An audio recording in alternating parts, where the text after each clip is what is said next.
آپ کو اس وقت یہ مناظر دکھا رہے ہیں کراچی کا علاقہ ڈیفنس فیز 2 جہاں پر ٹائروں کی دکان میں لگنے والی آگ بے قابو ہو گئی۔ اس واقعے میں افسوسناک خبر سامنے آ رہی ہے، 2 خواتین جاں بحق ہوئی ہیں۔ ریسکیو کیے گئے افراد کی تعداد اس وقت حکام کی جانب سے 8 بتائی جا رہی ہے۔ آپ کو بتائیں کہ پہلی منزل پر پھنسے افراد کو نکالنے کا سلسلہ جاری ہے۔ 8 سے 10 افراد کے پھنسے ہونے کی اطلاع تھی، جن میں سے متعدد افراد ایسے ہیں جن کو ابھی ریسکیو کیا گیا ہے۔ نیم بے ہوشی کی حالت میں 4 افراد جنہیں معمولی زخم آئے، جبکہ 2 خواتین دوران علاج چل بسی ہیں۔ جاں بحق افراد کی تعداد 2 بتائی جا رہی ہے۔ اس وقت آگ پر قابو پا لیا گیا ہے۔ کچھ حصہ ہے جہاں پر بتایا جا رہا ہے کہ ابھی بھی آگ لگی ہوئی ہے۔ تازہ ترین اپڈیٹس ہمارے پاس آ رہی ہیں، ان کے مطابق سنارکل کو بھی یہاں پر طلب کیا گیا کیونکہ جو دکان میں آگ لگی تھی اس نے دیکھتے ہی دیکھتے پہلی منزل کو بھی لپیٹ میں لے لیا تھا۔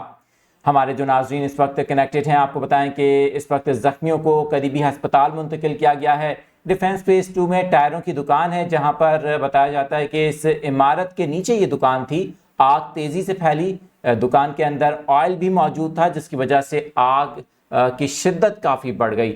اس عمارت کی پہلی منزل پر 8 سے 10 افراد کے پھنسے ہونے کی اطلاع سامنے آئی، جبکہ 8 افراد کو ریسکیو کیا گیا ہے۔ 2 خواتین اب جو تازہ اپڈیٹس آ رہی ہیں جاں بحق ہوئی ہیں، جبکہ ابھی بھی اس وقت جو وہاں پر سرچ آپریشن ہے وہ جاری ہے۔